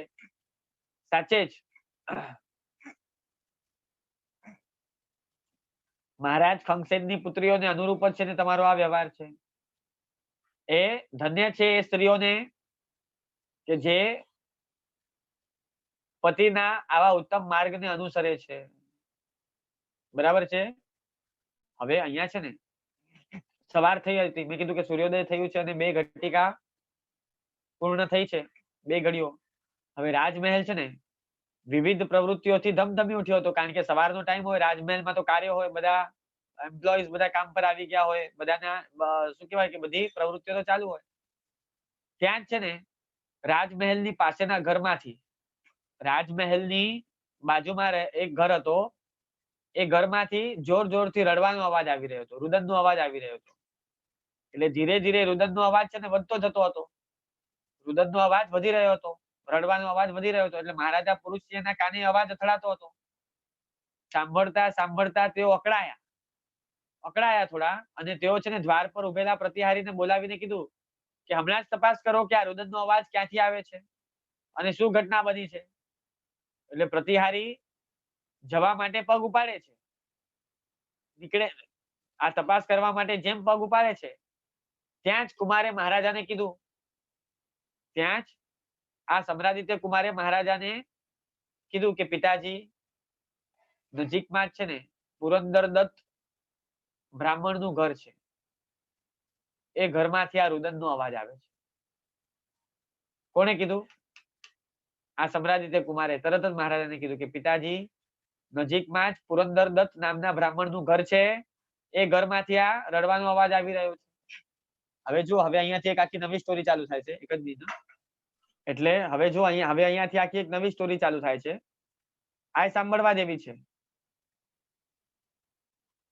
હવે સમ્રાદિત્ય રાજકુમારને તો અવધિ જ્ઞાન ઉત્પન્ન થયું છે, એટલે રાજાએ પૂછ્યું ને જ્યારે કે આ જોર જોરથી છે ને નજીકમાંથી આ રડવાનો અવાજ આવી રહ્યો છે ને આ અવાજ વધી રહ્યો છે, જેના કારણે રાજા અકળાયા છે, તો આ શેનો અવાજ છે? પ્રતિહારીને કહે છે કે તું તપાસ કરી આવ. એટલે ત્યારે જ સમ્રાદિત્ય રાજકુમારે અવધિ જ્ઞાનનો ઉપયોગ મૂકી અને જાણી લીધું કે આ શેનો અવાજ છે. જાણી લીધું અને પોતે કહે છે, હવે આખી કથા કે છે ને આ સાંભળવા જેવી છે. પોતાનો અવધિ જ્ઞાનનો ઉપયોગ મૂકી અને હવે આ બધાને કહે છે કે પિતાજી, નજીકમાં છે ને પુરંદરદત્ત બ્રાહ્મણનું ઘર છે અને ઘરમાંથી આ રડવાનો અવાજ આવી રહ્યો છે. તો મહારાજા પૂછે છે કે કારણ શું કામ રડી રહ્યો છે ત્યાં, કોનો અવાજ છે? તો એ કહે છે કે આ સંસારની માયાજાળ, આ સંસારની માયાજાળ. તો એ કહે છે કે દીકરા, તારી વાત મને સમજાય નહીં. તો આ કે છે સમ્રાદિત્ય રાજકુમાર કે પુરંદરદત્ત નામનો જે અધમુઓ, પુરંદરદત્ત નામનો જે બ્રાહ્મણ છે ને એ અધમુઓ થઈને પડ્યો છે. પુરંદરદત્ત નામનો જે બ્રાહ્મણ છે એ અધમુઓ થઈને પડ્યો છે. અધમુઓ એટલે કે સમજાય ને? અધમુઓ એટલે કે અડધો મરેલો ને અડધો જીવતો, મરવાના વાંકે જીવી રહ્યો છે. તો રાજા કે છે કે એવું કેવી રીતે થઈ શકે? હમણાં અહીંયા આવ્યો એની પહેલા તો મેં એને જોયો છે. તો એ કહે છે કે પિતાજી, સંસારનો દરેક જીવ છે ને મૃત્યુના સ્વભાવ વાળો છે. વાત સાચી કે નહીં? દરેક જીવ મૃત્યુના સ્વભાવ વાળો છે. જેટલા પણ જીવ છે બધાનો સ્વભાવ છે ને મૃત્યુ તો છે જ, કારણ કે મૃત્યુ દરેકે દરેક ક્ષણ આપણે મૃત્યુની નજીક જઈ રહ્યા છે, મૃત્યુને ભેટી રહ્યા, each and every hour, daily basis ઉપર એક એક દિવસ આપણે મૃત્યુથી નજીક જઈ રહ્યા છીએ. એ કહે છે કે સંસારનો દરેક જીવ મૃત્યુના સ્વભાવ વાળો છે. એ કહે છે કે વત્સ, આ પુરંદર બ્રાહ્મણને કોઈ રોગ કે વ્યાધિ તો હતો નહીં, કોઈ બીમારી હતી નહીં, કોઈ શરીરમાં એવી વ્યાધિ હતી નહીં. તો પછી છે ને અચાનક હમણાં મેં જોયું ત્યારે તો બરાબર હતો, અને પછી છે ને મૃત્યુ કેવી રીતે પામ્યો? એટલે અધમો કેવી રીતે થઈ ગયો? આવો મૃત્યુની નજીક કઈ રીતે પહોંચી ગયો આટલું? તો એ કહે છે કે પિતાજી, આ દુર્ઘટના અત્યંત ઘૃણાસ્પદ છે. હવે પિતાજી પણ બોલ્યા કે દીકરા, આ સંસાર જ એવો છે કે એમાં શું છે ને એ ઘૃણાસ્પદ નથી, પરંતુ મારા મનમાં જિજ્ઞાસા ઉત્પન્ન થઈ છે કે પુરંદરના ઘરમાં એવી તે કેવી વળી છે ને ઘૃણાસ્પદ ઘટના બની છે કે જેના કારણે આવું થયું. એટલે હે દીકરા, હે વત્સ, તું જે વાત કહીશ એ વાત ગુપ્ત રહેશે, બહાર કોઈને હું કહીશ નહીં, બહાર લીક નહીં થાય. અને સજ્જનોને કહેલી ગુપ્ત વાત, સજ્જન વ્યક્તિને કીધેલી ગુપ્ત વાત ક્યારે પણ બહાર પ્રચાર પામતી નથી. હંમેશા છે ને આડાવડા માણસને, હલકા પેટ વાળાને કયો તો છે ને ગામમાં ઢીંડોરો પીટાઈ જાય. એટલે એ કે છે કે સજ્જનોને કહેલી ગુપ્ત વાત છે ને એ ક્યારે બહાર પ્રચાર નહીં પામે. આ બીજા કોઈને કીધેલી હોય તો પ્રચાર થઈ જાય તરત એનો. એટલે કે છતાં કુમાર, તમને જે યોગ્ય લાગે તેમ જ કરવાનું, મારો કોઈ દુરાગ્રહ નથી કે તમે મને કયો છો. એટલે કે છે કે પિતાજી, આપ આ પ્રમાણે નહીં કયો. જો પુરંદરની ઘટના જાણવાનો આપનો આગ્રહ છે તો હું કહું છું કે એકચ્યુઅલમાં થયું શું છે. એકચ્યુઅલમાં થયું શું છે એ હું તમને કહી દઉં છું. બરાબર છે? મને તમારા ઉપર વિશ્વાસ નથી, તમે સજ્જન નથી એવું મારે કોઈ કેવું નથી. તો એ કે છે કે હકીકતમાં થયું એવું છે કે પુરંદરની પત્ની, એનું નામ નર્મદા છે. આ પુરંદરની પત્ની નર્મદાએ પુરંદર ઉપર વિષ પ્રયોગ કરેલો છે. એને ઝેર ખવડાવી દીધું છે. એના કારણે પુરંદર મૃત્યુની નજીક છે. આપ હમણાં જ છે ને વિષનો નાશ કરનારા એટલે કે ઝેરનો નાશ કરનારા વૈદ્યોને એના ઘરે મોકલો. ઔષધ પ્રયોગ કરવાથી એ બચી જશે. અને વળી પાછું છે ને એના ઘરના દરવાજાના, એના ઘરનો જે દરવાજો છે એ દરવાજાના નૈઋત્ય ખૂણામાં એ જ નર્મદાએ એક કૂતરાના બચ્ચાને પણ છે ને ઝેર ખવડાવીને મરણતોલ કરી દીધું છે. એક કૂતરાના બચ્ચાને પણ છે ને એને ઝેર ખવડાવીને મરણતોલ કરી દીધું છે. તેનો પણ ઔષધ ઉપચાર કરાવો તો ઓલો કૂતરાનો બચ્ચો પણ બચી જશે. એટલે મહારાજા તો કીધું કે કુમાર, અદ્ભુત છે તમારું જ્ઞાન. હું સૌથી પહેલા તત્કાલ છે ને વિષ ઉતારનાર વૈદ્યોને બોલાવીને એ પુરંદરના ઘરે મોકલું છું. એટલે પ્રતિહારી જે બાર સેવક છે એને આજ્ઞા અપાય છે. પ્રતિહારીને છે ને એ તરત જ વૈદ્યોના ઘરે મોકલવામાં આવે છે અને વૈદ્યોને છે ને પુરંદરના ઘરે લઈ જવાની સૂચના અપાઈ અને રવાના કર્યો. કારણ કે હંમેશા પેલા છે ને પેલા આખી વાર્તા કરવા બેસે એટલી વારમાં તો ઓલાના પ્રાણ પંખેરા ઉડી જશે. એટલે કે છે કે સૌથી પહેલા છે ને એની પત્ની એને ઝેર આપ્યું છે અને ઓલા કૂતરાના બચ્ચાને પણ ઝેર આપ્યું છે. એટલે એનો ઉપાય કરાવડાવો. એટલે રાજા એ કરાવડાવ્યો. અને હવે છે ને મહારાજાએ કુમારને કીધું કે હે કુમાર, એ બ્રાહ્મણીને છે ને આવો વિષ પ્રયોગ કરવાનું પ્રયોજન શું હશે? આવો વિષ પ્રયોગ કર્યો એનું પ્રયોજન શું હશે? તો એ કે છે કે અવિવેક. પુરંદર દત્ત નામનું જે બ્રાહ્મણ છે ને એને પોતાની પત્ની ખૂબ વાલી હતી. એને પોતાની પત્નીને ખૂબ પ્રેમ કરતો હતો. પુરંદર એની પત્નીને ખૂબ ચાહતો હતો અને પત્નીને પણ છે ને ખૂબ પ્રેમ આપતો હતો. છતાંય બ્રાહ્મણી છે ને અતિ મોહાંત બની. એટલે બ્રાહ્મણી અતિ મોહાંત બની. એ કે છે કે એમના જ ઘરમાં છે ને અર્જુન નામનો એક એમનો નોકર હતો. એ નોકરના પ્રેમમાં પડી. એમ ચેષ્ટાઓ પણ છે ને થવા લાગી. અને એક વખત થયું એવું કે કાનો કાન પુરંદરે આ વાત જાણી પણ ખરી. કાનો કાન એને આ વાત જાણી પણ ખરી. છતાં છે ને એને એ વાત સાચી ન માની. કારણ કે એને નર્મદા ઉપર અતિ મોહ હતો અને અતિ વિશ્વાસ હતો.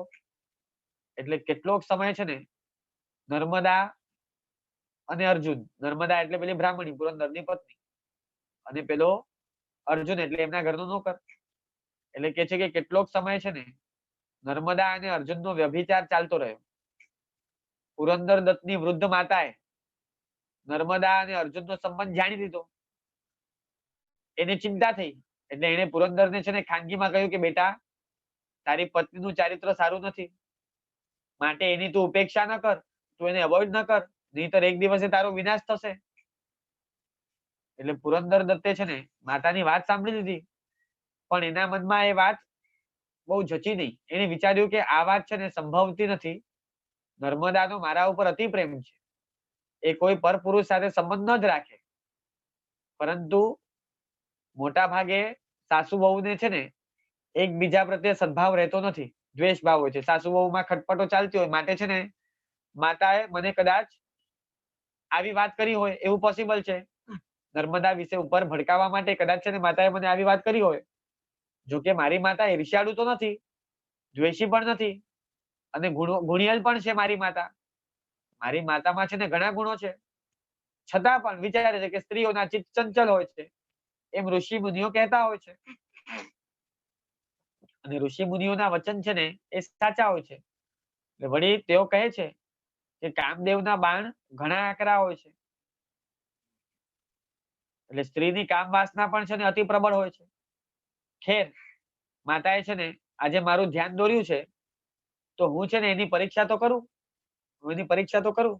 એટલે એને બંને ઋષિઓના શબ્દો ધ્યાનમાં આવે છે કે ઈર્ષ્યા પણ હોય છે, કદાચ મારી માતાને પણ એવો ભાવ થયો, અને બીજું એ પણ કે છે ને એ લોકોના કામમાં ઘણા આકરા હોય છે, કે છે કે પોસિબલ છે કે અતિ પ્રબળ હોય, તો એના કારણે ઈ રોંગ ટ્રેક ઉપર ગઈ હોય, તો પરીક્ષા કરું. એટલે એને છે ને નર્મદાને કીધું કે હે સુંદરી, મારે છે ને મહારાજાની આજ્ઞાથી માહેશ્વર નગર જવાનું છે. મને પાછા આવતા થોડા દિવસ જરૂર લાગશે. જેમ બને તેમ હું જલ્દી પાછો આવી જઈશ. મારાથી તારો વિરહ સહન થતો નથી. તારા વિના મને ચાલશે નહીં, એટલે હું જલ્દી ઘરે આવી રહીશ. પણ હમણાં હું થોડા દિવસ માટે બહારગામ જાઉં છું. એટલે નર્મદાની આંખોમાંથી આંસુ આવી ગયા. એને કીધું કે હે આર્યપુત્ર, તમારા વિના છે ને મને એકલીને જરાય નહીં ગમે. નર્મદાની આંખોમાં આંસુ જોઈને ઓલો સરળ બ્રાહ્મણ જે છે પુરંદરદત્ત, એ પણ ગળગળો થઈ ગયો. એને કીધું કે હે પ્રિય, હું માહેશ્વર નગરમાં જરાય વિલંબ નહીં કરું, જલ્દીથી જલ્દી પાછો આવી જઈશ. તું પણ અધીર ન બનીશ અને મનને મજબૂત રાખ. એટલે નર્મદાએ કીધું કે ભલે આપ છે ને સુખેથી પધારો, આપ કહેશો તેમ હું કરીશ. એટલે બીજા દિવસે પુરંદર છે ને ઘરથી નીકળી ગયો. ખરેખર એને માહેશ્વર નગર જવાનું હતું જ નહીં. એ થોડા દિવસ પાસેના જ ગામમાં પોતાના એક મિત્રના ઘરે રોકાઈ ગયો.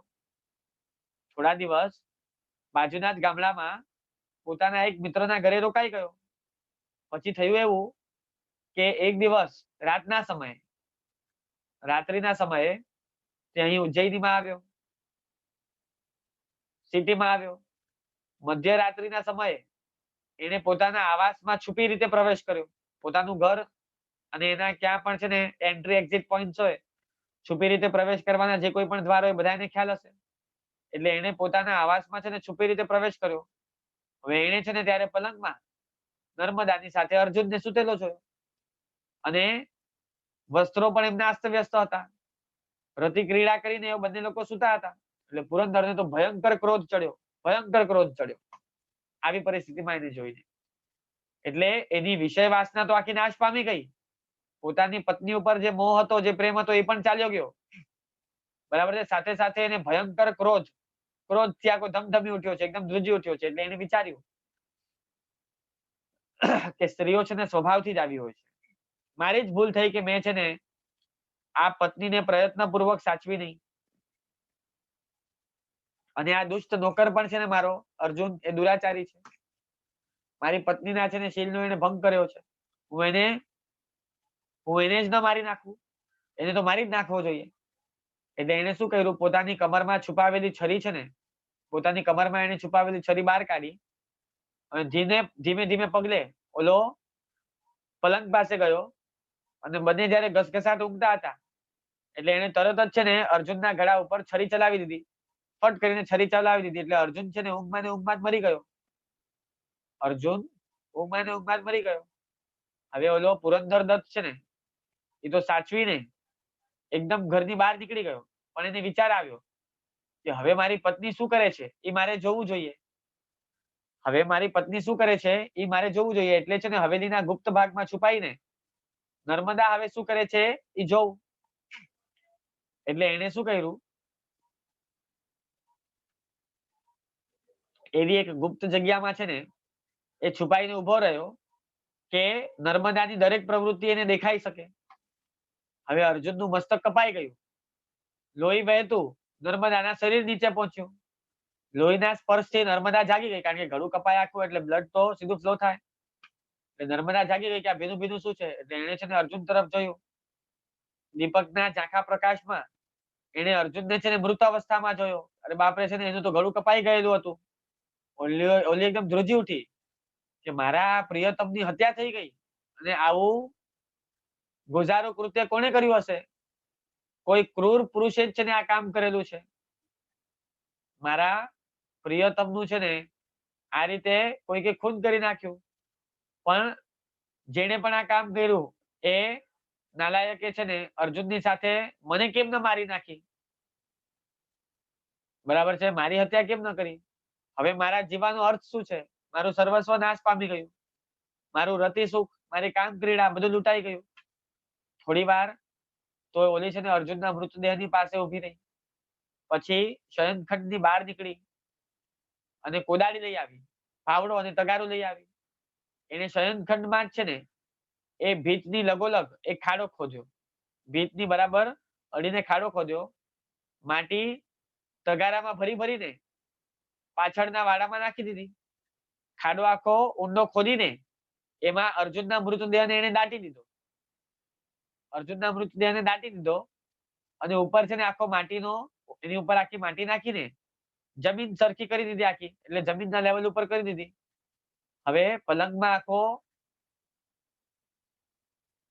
લોહીથી ખરડાયેલા બધા વસ્ત્રો હતા, અને ગાદીને પણ છે ને એ પાછળ વાડામાં લઈ જઈ સળગાવી દીધા. એને જે કંઈ પણ લોહીવાળા વસ્ત્ર હતા, ગાદી હતી, બધી સળગાવી નાખી.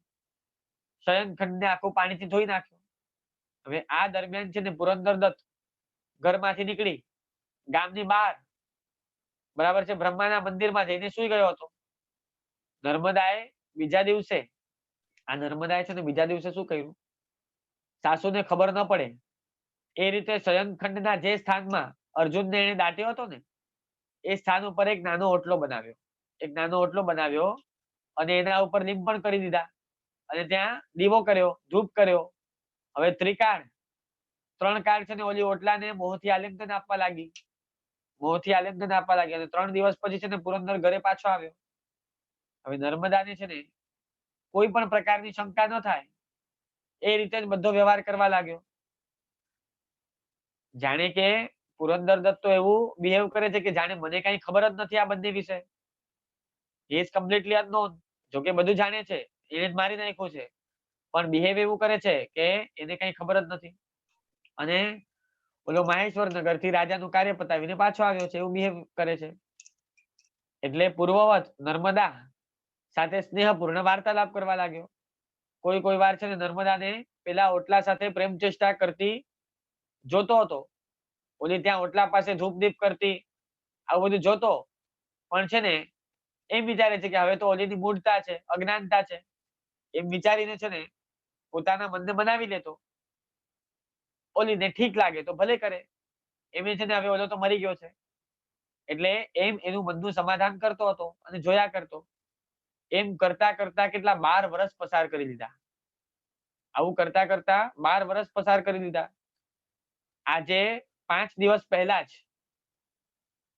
આજથી 5 દિવસ પહેલા આ સમ્રાટ કુમાર રાજાને કહે છે કે આજથી 5 દિવસ પહેલા એના ઘરમાં છે ને પર્વ નિમિત્તે બ્રાહ્મણોને ભોજન માટે નિમંત્રેલા.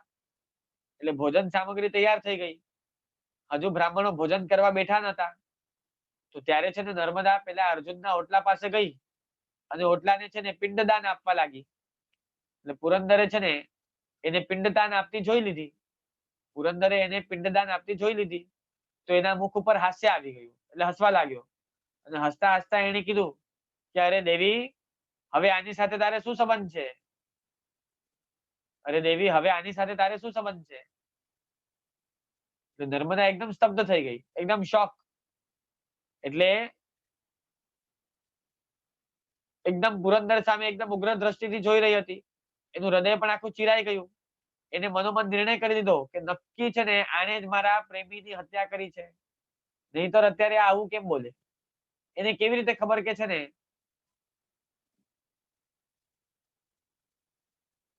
એને કેવી રીતે ખબર કે છે ને આ ઓટલામાં અર્જુન મર્યો છે ને અર્જુનને મેં દાટ્યો છે અને અહીંયા ઓટલો બનાવ્યો છે? એટલે કેવું એનું ક્રૂર હૃદય છે. હવે આ મારો પતિ નહીં પણ હવે આ મારો શત્રુ છે, હું આ વેરની વસૂલાત કરીશ. એ વખતે તો એ મૌન રહી. એ પણ ઇનોસન્ટ બનીને એમ જ બતાવે છે કે જાણે મને કઈ ખબર જ નથી પડી, પણ એને મનોમન નિર્ણય કરી લીધો કે આ પુરંદરદત્ત બ્રાહ્મણ જે બોલ્યો કે હવે આની સાથે તારે શું સંબંધ છે, હવે કે જે તું પિંડદાન કરવા જાય છે, આટલું કમ્પ્લીટ સ્ટેટમેન્ટ નથી બોલ્યા, ખાલી હસીને એટલું જ બોલ્યું કે હવે તારે આની સાથે શું સંબંધ, બરાબર છે. તો એ અંદર અંદર બધું સમજી ગઈ છે, પણ બહારથી છે ને એ એને કઈ ખબર જ નથી એવું વર્તન બતાવે છે, પણ અંદર અંદર નિર્ણય પણ કરી લીધો છે કે હવેથી આ મારો શત્રુ. એ વખતે મૌન રહી, બ્રાહ્મણોને ભોજન કરાવી રવાના કર્યા. નર્મદાએ છે ને પુરંદરદત્તને છે ને મારી નાખવા માટે વિષ પ્રયોગ કરવાનો નિર્ણય કરી દીધો. ઓલી વિષ લઈ આવી, ઝેર લઈ આવી, ભોજનમાં વિષ ભેળવીને પુરંદરદત્તને છે ને ખવડાવી દીધું. હવે એ વિષ પુરંદરદત્ત છે ને મરણતોલ બનીને કરુણ રુદન કરી રહ્યો છે, પરંતુ હજી મરી નથી ગયો. વૈદ્યો જો સમયસર પહોંચીને વિષ નિવારણનો પ્રયોગ કરશે તો એ અવશ્ય બચી જશે. એટલે કુમાર સમ્રાદિત્ય છે ને અવધિ જ્ઞાનના પ્રકાશમાં જે ઘટના જોઈ એ બધી કઈ બતાવી. રાજા રાણી પુત્રવધુઓ વગેરે બધા જ આ ઘટના સાંભળીને એકદમ સ્તબ્ધ થઈ ગયા હતા. મહારાજાએ પૂછ્યું કે દીકરા, પેલા કૂતરાની શું વાત છે, એને ઝેર કેમ આપ્યું ઓલી બ્રાહ્મણીએ? તો કીધું કે પિતાજી, જ્યારે નર્મદા છે ને એના પ્રેમીનો મૃતદેહ ખાડામાં દાટી એના ઉપર ચબૂતરો બનાવતી હતી, ત્યારે કૂતરો છે ને એ જગ્યામાં રહેતો હોવાથી નર્મદાના કાર્યમાં અવરોધ કરતો હતો, ઉપદ્રવ કરતો હતો. એને શાંત કરી દેવા માટે એને વિષ ભોજન કરાવી દીધું હતું. એ કહે છે કે વત્સ, નર્મદાનો પ્રેમી પેલો અર્જુન મરીને ક્યાં જન્મ્યો છે? તો હવે આજે કે છે ને એ સાંભળવા જેવું છે.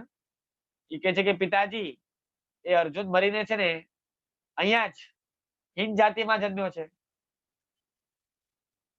પિતાજી આને પૂછે છે સમ્રાદિત્ય કુમારને કે આ નર્મદાનો પ્રેમી જે પેલો અર્જુન છે એ મરીને ક્યાં જન્મ્યો છે?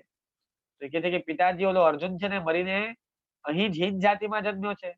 એના 7 જન્મ તો થઈ ગયા, એના 7 જન્મ તો થઈ ગયા. એ કહે છે કે પહેલો ભાવ કર્યો કૃમિનો, કરમિયા હોય ને પેટના કરમિયા, પહેલો ભાવ કર્યો કૃમિનો. બીજો ભાવ કર્યો ગિરોલીનો, ગિરોલી એટલે ચીપકલી, વોલ લિઝાર્ડ કહીએ ને આપણે જેને. ત્રીજો ભાવ કર્યો ઉંદરનો, ચોથો ભાવ કર્યો દેડકાનો, પાંચમો ભાવ કર્યો અળસિયાનો અને છઠ્ઠો ભાવ કર્યો સર્પનો. અને તે પછી કૂતરાનો જન્મ 7 વાર પામ્યો. 7 વાર તે કૂતરાને નર્મદાએ જ મારી નાખે. શું કે છે આ? કે છઠ્ઠો ભાવ સાપનો કરી અને પછી એ કૂતરાનો જન્મ 7 વાર પામ્યો. કૂતરો મરીને કૂતરો, વળી પાછો કૂતરો મરીને કૂતરો, ને વળી પાછો કૂતરો મરીને, અને 7 વાર એ કૂતરાને માર્યું કોણે? નર્મદાએ જ માર્યું. જે અર્જુન માટે છે ને એને એટલું પ્રેમ હતું, જેના માટે છે ને ત્યાં ઓટલો બનાવી દીવો અગરબત્તી કરતી, જેને આલિંગન આપતી અવસરે અવસરે, એ જ અર્જુનને છે ને ભાવ બદલાઈ જતા ઓળખી ન શકવાને કારણે 7 વખત એને મારી નાખ્યો. એ કહે છે કે હે પિતાજી, આ સંસાર ખરેખર ધિક્કાર પાત્ર છે. રૂપનો ગર્વ કરનાર યુવાન મરીને પોતાના જ કલેવરમાં કીડા રૂપે ઉત્પન્ન થાય છે. એ સ્ત્રીના મોહના કારણે કે મમત્વના કારણે વારંવાર એ જ વિસ્તારમાં છે ને ચીપકલી રૂપે, ઉંદર રૂપે, ખ્યાલ આવે છે, અળસિયા રૂપે, સર્પ રૂપે ઉત્પન્ન થતો રહ્યો, કૂતરા રૂપે ઉત્પન્ન થતો રહ્યો. અને એની જ પત્ની એની પ્રિયતમાના હાથે મરતો રહ્યો. એટલે કૂતરાનો વૃત્તાંત સાંભળીને છે મહારાજાનું મન તો સંસાર પ્રત્યે એકદમ વિરક્ત બન્યું. એમણે સંસારની ભયંકરતાનો વિચાર કર્યો, કર્મોની વિચિત્રતાઓનો છે ને વિચાર કર્યો, જીવોની વૈષયિક લાલસાનો વિચાર કર્યો. જેમ જેમ તેઓ વિચાર કરતા ગયા તેમ તેમ એમના આત્મા અને પરલોકના વિચારમાં ઊંડા ઉતરતા ગયા. એટલામાં તો છે ને ત્યાં વૈધો આવી પહોંચ્યા. મહારાજાને પ્રણામ કરી અને એમણે કીધું કે મહારાજા, તમારી આજ્ઞા મુજબ અમે પુરંદરદત્તના ઘરે ગયા. અમે પુરંદરદત્તને છે ને જોયો, એના શરીરમાં ઝેર વ્યાપી ગયું હતું. અમે એનો ઉપચાર કરવા લાગ્યા. એની પત્ની નર્મદા રોતી બોલી કે હવે એમને સારું નહીં થાય, એ મરી જશે, મારું સૌભાગ્ય નંદવાઈ જશે. તે છતાં અમે કીધું કે બેન, અમે મહારાજાની આજ્ઞાથી આવ્યા છીએ, અમે તારા પતિને નિર્વિષ કરી દઈશું, વિષ તારા પતિમાંથી બહાર કાઢી દઈશું. સાથે સાથે પેલા કૂતરાને પણ સાજા કરીશું કે જેને છે ને ઝેર ખવડાવવામાં આવ્યું છે. મહારાજા એ સ્ત્રી ખૂબ જ છે ને ભયભીત થઈ ગઈ. અમે બંને ઉપર છે ને ઔષધ પ્રયોગ શરૂ કર્યો. ધીરે ધીરે પુરંદર દત્તનું ઝેર ઉતારી દીધું. પછી કૂતરાને પણ છે ને સારો કરી દીધો. તમારી આજ્ઞા મુજબ કાર્ય કરીને અમે આવ્યા છીએ. એટલે મહારાજા કહે છે કે તમે તો બહુ સારું કર્યું, પરંતુ ઝેર કેવી રીતે દૂર કર્યું તમે લોકોએ? કે છે કે ઉલટીઓ કરાવી, ખૂબ ઉલટીઓ કરાવી. એવી દવાઓ આપે કે જેનાથી બહુ ઉલટીઓ આવે, એ રીતે ઝેર બધું કરાવી નાખ્યું. હવે તેઓ જીવી જશે ને? એ મહારાજા પૂછે છે કે અવશ્ય, બંનેનો મૃત્યુ ભય ટળી ગયો છે. હવે ઉજ્જૈનીમાં છે ને આ પ્રસંગ ચાલુ છે એટલી વારમાં છે ને અચાનક બાલ સૂર્યના પ્રકાશ જેવો એકદમ દિવ્ય ઉદ્યોત થયો. દેવદુંદુભી વાગવા લાગી. કલ્પવૃક્ષના પુષ્પોની સુગંધ પ્રસરવા લાગી. દિવ્ય સંગીત વાગવા લાગ્યું.